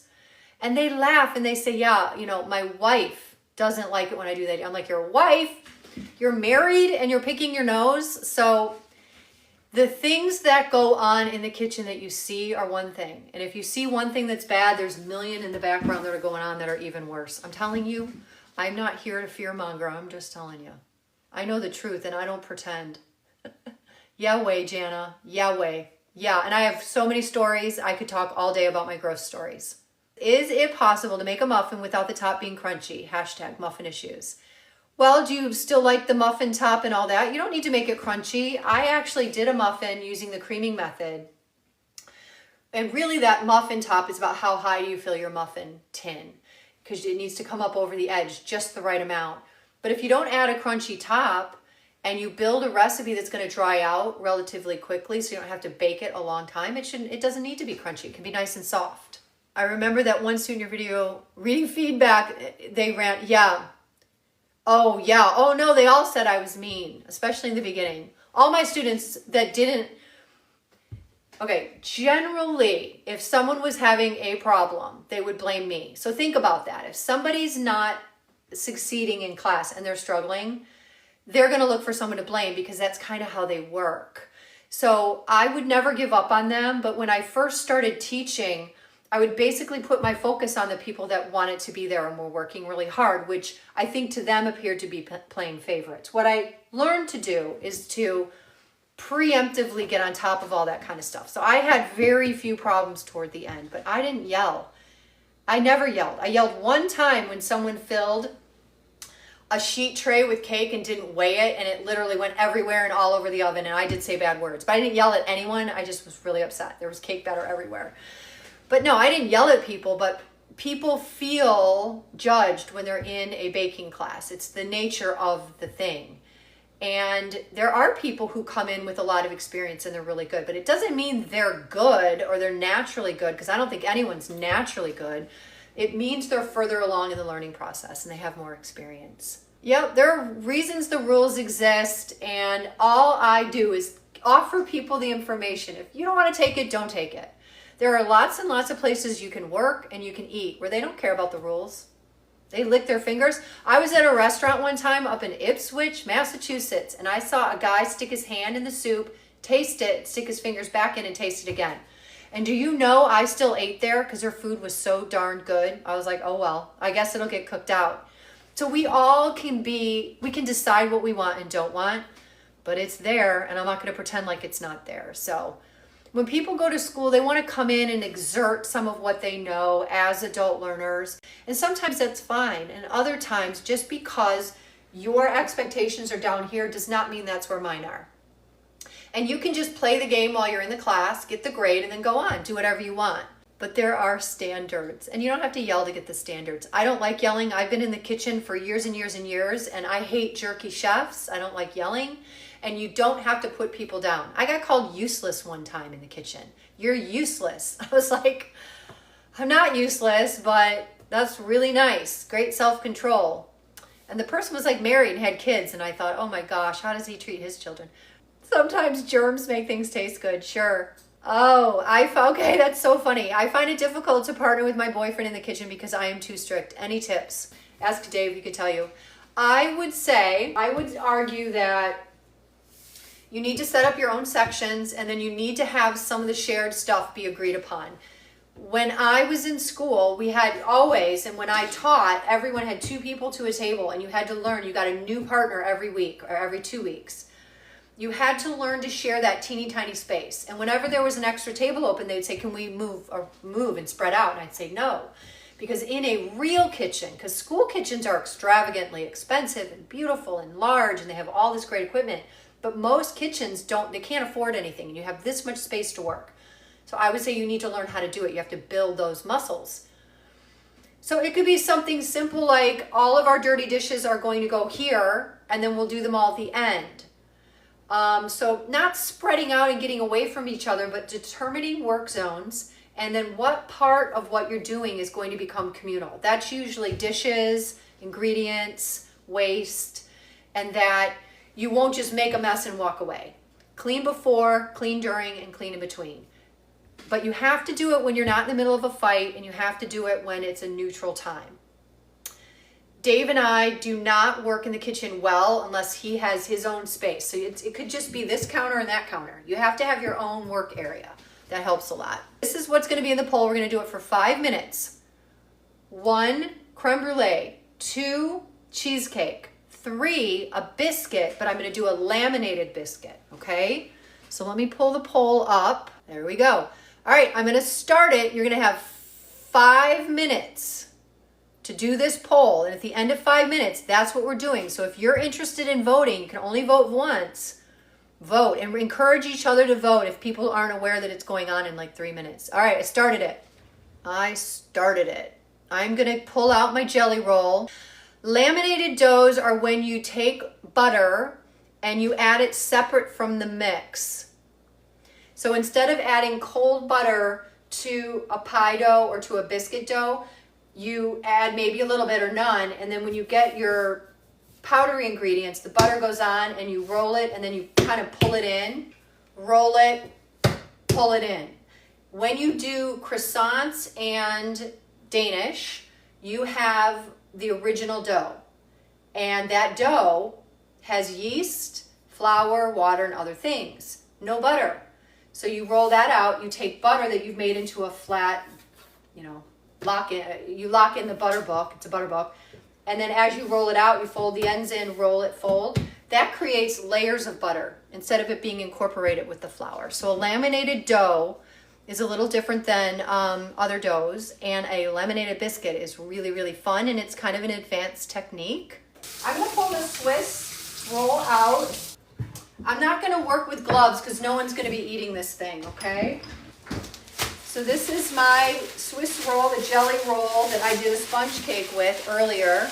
I have not tried the Levain cookies, but I want to in New York City. Bella, next time I go see my daughter, I'm gonna make a list. You guys have recommended so many good things. All right, so here's what I'm gonna do. I'm gonna cut this just so we can see what it looks like. And a serrated knife is really great for this.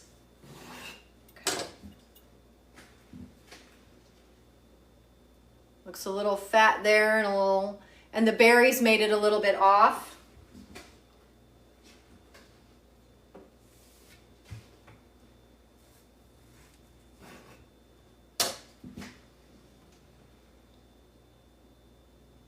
Okay. So then if you were to put that onto a cake stand or something like that, you can cover it, which I'm gonna do. Let's see, we have 1.5 minutes. This is gonna be great. So whatever recipe I'll do a bunch of other recipes to finish it up. So whatever goes along with those things, like with a biscuit, I could do a lot of things. I could do a savory day. And those will be videos that you'll find on my profile page. So here's the bigger dude, wrapped up. You guys get to pick, and then I will get the recipe up on my link tree. And this is the POP Baking Club. And I put up all the recipes that you guys pick onto my link tree. And then you can either work with me, you can go back and watch the replay on YouTube in the future. Like if during the summer you're all, I'm gonna try pavlova or something, you can just go back and watch them. Plus I've done tons of videos on all this stuff. So there's just a lot of information. All right, so here's a crack. And some of that, you never know why it's there. Like I could have done that. That could have been how I handled it. So I'm gonna slice this.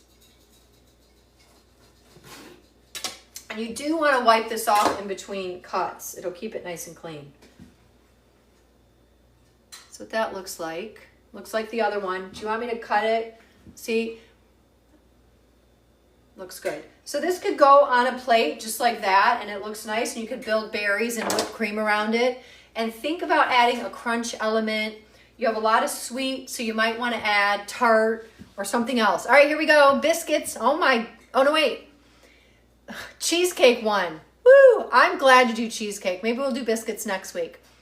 Cheesecake came in at 41%. The biscuits came in at 33%, and the creme brulee at 25%. I'm going to show you what happens with the chef knife.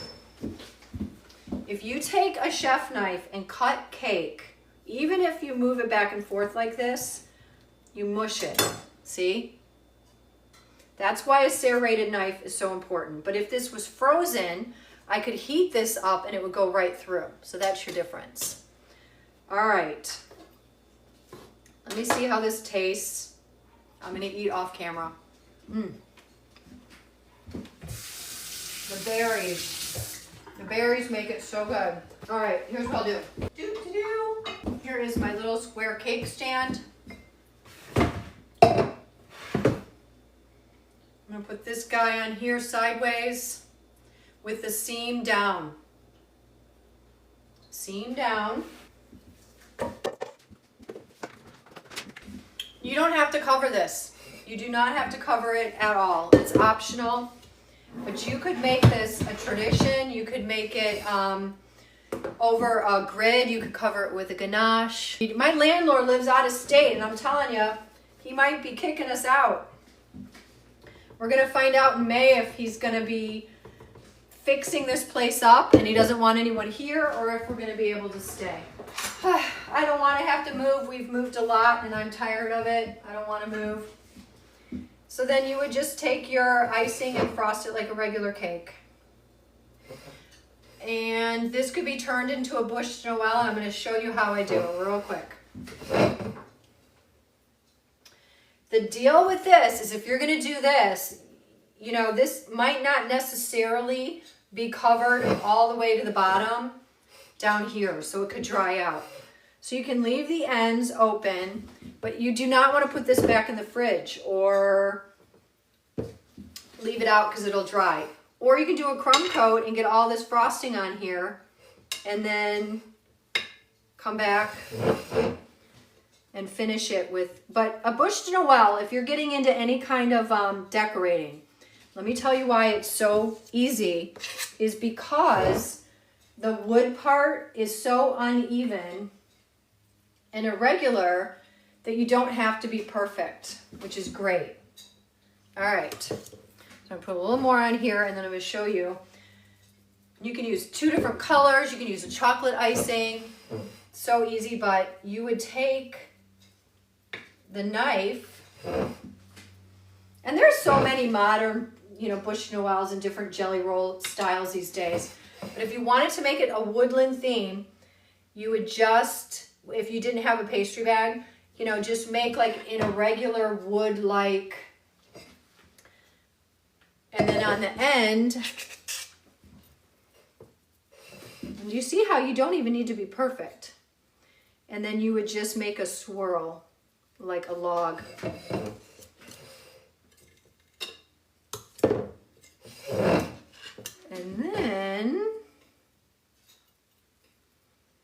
And then you could take one of these little guys. You take this round, take a circle, and then you cut it so that you have like a little log sticking out. And then this would have icing on top of it. Super easy. And that's your log, your little log friend. But you could stick it in the fridge and let it get firm. You could buy gummy worms and make it cute with cookie crumbs, clean it up, but that's your beginning of your little Bûche de Noël. And then when you serve it,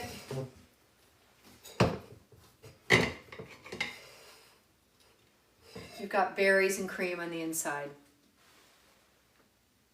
A nice, soft sponge cake. Delicious. And this one has all that yummy jam from Canada. All right. That jam is to die for. It tastes like fresh berries. So I'm going to do the brownie extravaganza finale, which is exciting. I know who won.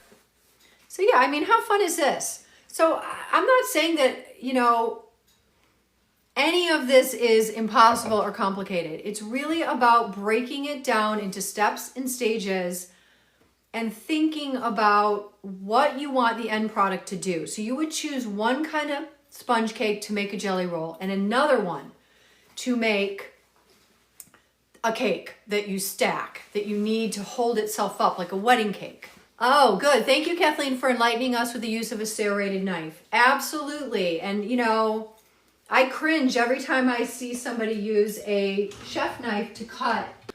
When you think about making a cake and all the steps that you take to add bubbles, to make it light, to do all these things, you're just undoing it all by cutting it wrong. You're undoing it by cutting it and leaving it out like this and then thinking it's going to taste good in an hour. So just by paying attention is really important.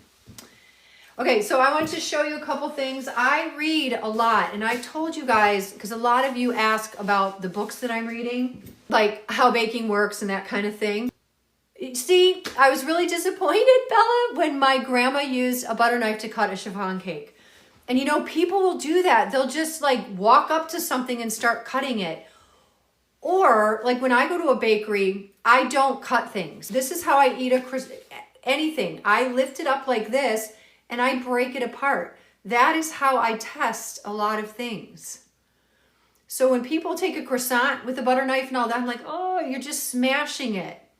So, you know, I pick a lot of things apart to kind of dissect them and that sort of thing. Oh no, my hand's sticky. But for some reason, people love, and they'll walk in, you'll make a baked good, and other people will walk in and just cut it without even being asked sometimes also. Oh, you know what? I want to get something to drink. All right, so I told you guys a while ago, if you want to find really good books and you can't go to school, like right now, you're not going to take a pastry program and you don't have the time or the money or whatever the heck, right? You're going to go to that school's bookstore's website, the CIA, the Culinary Institute of America. Go to their bookstore website and then go to the classes and see what's assigned. So I took one semester in a master's degree program at Boston University in gastronomy. And I went through the bookstore's website and looked at all the class recommendations. So I've purchased a lot of those books that the teachers recommend, and then I read them. That's my pleasure reading. So I'll show you what I just finished. Cheesecake. I'm so excited. I can't tell you which one won. I'm going to tell you in a video tomorrow. I would say it was... Okay, here's what you need to know. I had never made all the brownies in one day. Obviously, it's a huge job. And I did them all in this little 4-inch pan that I love. So I did 6 of them. And it was, even then, it was a haul because I only have 4 of these. So I'd never done them side by side. So then you have to kind of remember, and that doesn't work. Having all 6 of them, my top 6, side by side, was amazing. You got to see how tall. They were all the same weight. Right at about 450 grams, okay? Each recipe. So why were some this tall and some this tall? Why were some dark and others light in color? Why were some, when you picked them up, they felt heavy and others felt lightweight? Very interesting. So there was a winner by quite a bit, but they were all 6 of them were good. There was not one clunker. So out of the 6 I chose, no losers.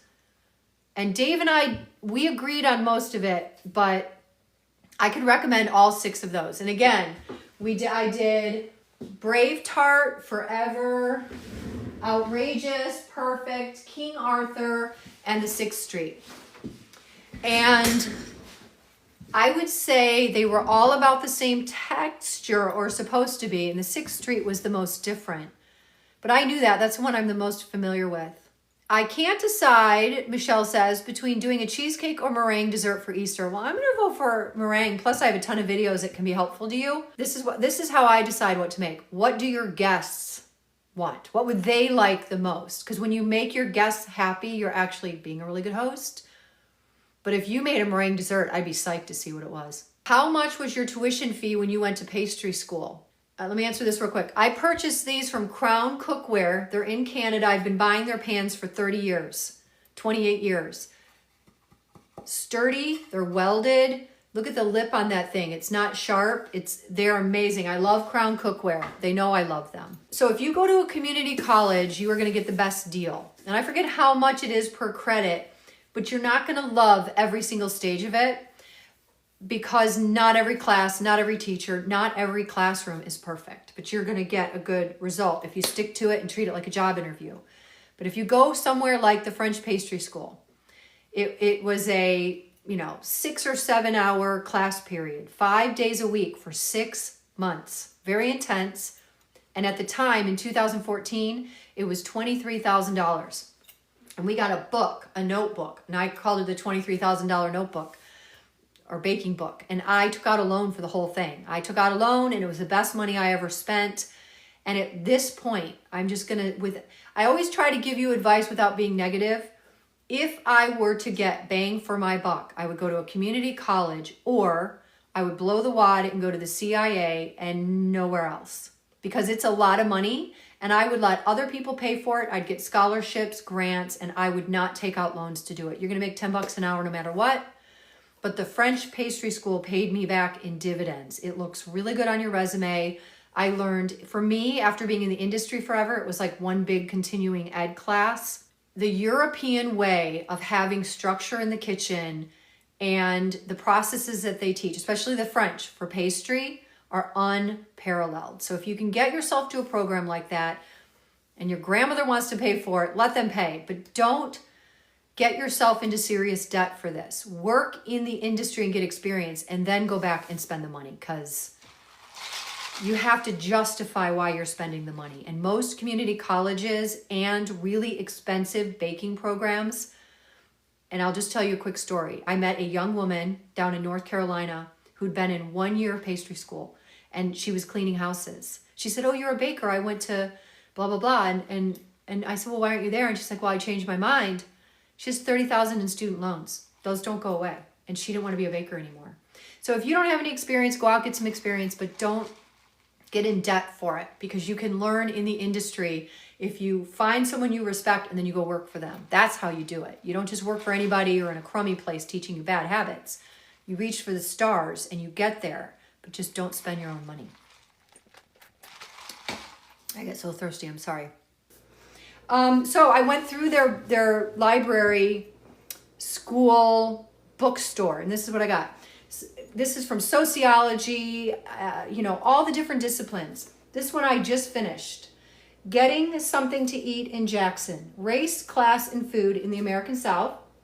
And this was what this writer, Joseph Ewoodsey Jr., he did this for his dissertation, and it's incredibly interesting. And I had to look up many words. He's very smart, but it's not hard to read, but it's very well written and very good, and I love it.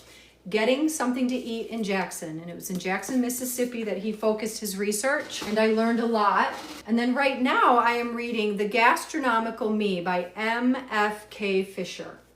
And this is an older book, and it's stories.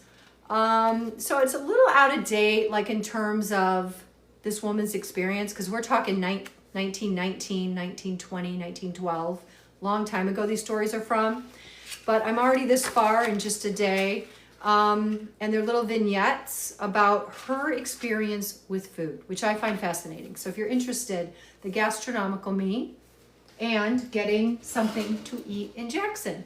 And whenever I finish a book, I'll just bring it here and let you maybe get inspired to read, because if they recommend them in a graduate degree program, why shouldn't you just read them and take away whichever one you want?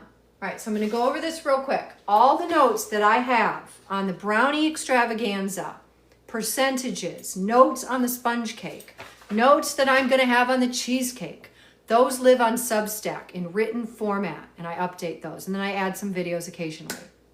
I do lives on Wednesdays, part 1 at 6 p.m. Eastern Standard Time, and then I do Sunday, noon Eastern Standard Time. What are the differences between culinary and pastry chefs, like how they work? Very different. Very, very different. In general, people who get into pastry, and I didn't even know this, when I went to pastry school, it was great because I was excited to just be talking about it, because I'd worked in a basement for years and I'd worked on my own for years, and I was just glad to be around people. But when I got to FPS, I thought, oh, now I'm with my people. My people have really sensitive smell. We're very sensitive to order, and we crave steps and information and all that kind of stuff. Cooks tend to be able to approach the thing and say, if it's going this way, I'll reduce it, or I'll add more, or I'll fix this, I'll fix that. They're like this and more creative, and there's like an urgency. You've got people sitting at a table that needs their food, right? Whereas pastry chefs do a lot of this stuff in advance, and then someone just slices this up and plates it at some point during the night. You know what I mean? So we are planners, we work a little more organized, but that is not true of all. There are plenty of cooks that do both, plenty of pastry chefs who do both. But when you see a famous pastry chef or chef and you see them like Thomas Keller working in a certain way, that's a personality trait that I tend to think is pastry. And then, cooking is more like It's not more creative or anything. It's just more loosey-goosey and not so rigid. Again, because with pastry and baking, if you make a mistake and you keep going, you're not going to get a good end product. So, and it's not like that with cooking, always. So this book is called, this one, The Gastronomical Me by M.F.K. Fisher. This is stories. And then Getting Something to Eat in Jackson. And the way he broke it down is unhomed or underemployed people, lower middle class, and then upper middle class in Jackson. And he focused on the Black community and what they ate, and not just what they ate, but how they ate it and what they focused on. And it's just very interesting. And, you know, eating is a form of many things. We feed ourselves to keep ourselves alive, but we can also use food to be creative, to show our artistic side, to some people use it as a control thing. Kids won't eat something if they don't want to eat it. They can ruin your night not wanting to eat a meal, right? If you go to TED Talks, Thomas Keller is the one who explained and brought into the forefront why people use a blue tape. But more importantly, he said, don't rip off the tape and just be sloppy. He believes, as I believe, that everything should be intentional. I have a tape dispenser that cuts it straight, but you can use scissors. And so is it bad that people use blue tape and tear it? No. But if you walk into a place and you notice that some of their spices are there and they've all been cut, it tells you something about the people in the kitchen. It's information. It's very interesting information to me. My favorite food movie. Well, first of all, I love The Big Night. Love, love, love The Big Night. So I love The Big Night. Have you guys all seen The Big Night? It's, you know, Stanley Tucci was in it. It's an excellent food movie. The Big Night is the best. And I love, if you're looking for good music to play, if you're having a dinner party, it's the perfect, you know, song list or whatever you call it. I mean, I like that Meryl Streep movie where she has the bakery, but, you know, she cooks a little bit, but not a ton. I don't like the Julie and Julia one at all. But I like when they're pretty, and I loved Waitress. That was cute. She made a lot of pies and stuff. And even, I like the parts in the wedding movie Bridesmaids where she's making her cakes and stuff. Just kind of cute. But yeah, The Big Night, that's a good one. But there are some other ones I'm obsessed with. All right, what else do we need to talk about? The Kings of Pastry. Yeah, sure. Have you guys seen The Kings of Pastry? It's a documentary about Chef Jackie Pfeiffer's attempt at becoming an MOF. And they start out in Chicago at the French Pastry School, and he's practicing. And his assistant, who was a student assistant, went with him to do it, was a colleague and friend, acquaintance of mine from Milwaukee, who teaches at Milwaukee Area Technical College, where I went and taught. So we all heard about this movie, and it actually got a lot of people to go to that school. And it's in documentary form. It's kind of hard to find, but I highly recommend it. It's very good. I'm not going to tell you what happens, but it's excellent. And if you see it, let me know. Kings of Pastry. And also Chef Sebastian's in there. He is an MOF. How did Dave and I meet? Oh, Dave and I met on Memorial Day weekend, actually 31 years ago. Is it 31 years, Dave? I forget how you do the math. We're going on 32 years of marriage. So yeah, Dave and I dated for 4 months before we got married. We were not very smart, but we got lucky. We met at a running race. He was running, I was doing like a fun walk or run or whatever. And he followed me around for a while and was super nice to me. And eventually we got together, and we've been together ever since, 31 years. Oh, there you go, Dave. Ratatouille is a good one. Honestly, I could watch Ratatouille once a week. I think it's adorable. We eloped in New Orleans, and we just went back to New Orleans last year for our 30th anniversary. And I wore black, and we hired someone to take a video, and I've done stories on it because we got married on Thanksgiving weekend. And we got married on a sidewalk, and we got a judge to do it. And then we went to dinner at Commander's... No, wait, that was the day before we went. We ate at the hotel, the Windsor Court. We had dinner there. And they made a grand piano out of chocolate with like raspberry sorbet in it. I'll never forget the dessert. And I wasn't even into pastries back then. Yes, how I stay in shape. Well, I feel like I've been eating a lot of sugar lately, and I kind of feel like I'm feeling like doughy. I love like Water for Chocolate, and I love Chocolat. That's a good movie also. Thank you. I, at one point in my 30s, was about 45 pounds overweight. And ever since I lost that weight, because I'm 56 now, I lost that weight before I turned 50, and I've never put it back on. But I swear to you, getting older has made me less interested in overeating. I used to be but also my therapy and getting to know myself a little bit better has taken away the obsession with things in general. I'm not as obsessed with everything like I used to be. So I take a bite. That's it. I don't need any more.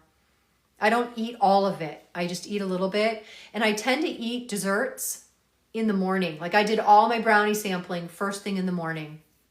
It's very fast to get married. I don't recommend it. Dave and I basically didn't know each other, but we did get to know each other the first year of marriage. And when oftentimes people talk about their first year of marriage being really hard, I don't know why that is. Like for us, it was like amazing. And it was probably because we were getting to know each other. And then we became parents right away, which was also kind of hard. So I wouldn't go back. But yeah, Dave and I have grown up together. We met when we were young, and we've been together ever since. It's not always easy, but if you marry someone you respect, who's smart, you're probably better off. All right, you guys, thank you so much. Well, I am very excited. We are doing the cheesecake, and I'm going to be using the Rose Levy Berenbaum cheesecake, and I'm probably going to do a swirl, maybe a raspberry swirl, which is the puree that I've made. You're all familiar with that. And I'll be back on Wednesday at 6 p.m. Eastern Standard Time with the cheesecake. I'll be doing a bunch of videos to support the cheesecake, and maybe like the crust and some other things, some ideas that I get along the way in my research, ideas that kind of pop into my head. And then I will make the recipe on Wednesday, and then we'll come back on Sunday and I will talk more about it and finish it up, and then we'll pick the recipe for the next week. This is part 2 of Sponge Cake Week, and we're going to start part 1 of Cheesecake Week on Wednesday. And I hope you guys all come, because you are in the POP Baking Club, whether you know it or not. It's free. All you have to do is come and say hey and ask questions. We are doing the cheesecake. The recipe for the cheesecake will be on my Linktree tonight. And I'll see you Wednesday. You guys have a wonderful rest of the weekend. Yes, we're doing cheesecake. Yay. I will see you on Wednesday. You guys have a great week. Happy baking. All of you bakers out there that are working on something right now, I'm so glad you've joined. Thank you. Thank you from all over the world. We are all joined by our love of understanding baking and getting to a good result. Thank you. Thank you. Thank you. Thank you. Thank you, James Carr. Thank you, Alfie. Thank you, everybody. Take care. I hope you all have a good start to the week. I'll see you Wednesday at 6 p.m. for cheesecakes. And if you missed anything, check it out on YouTube. Bye.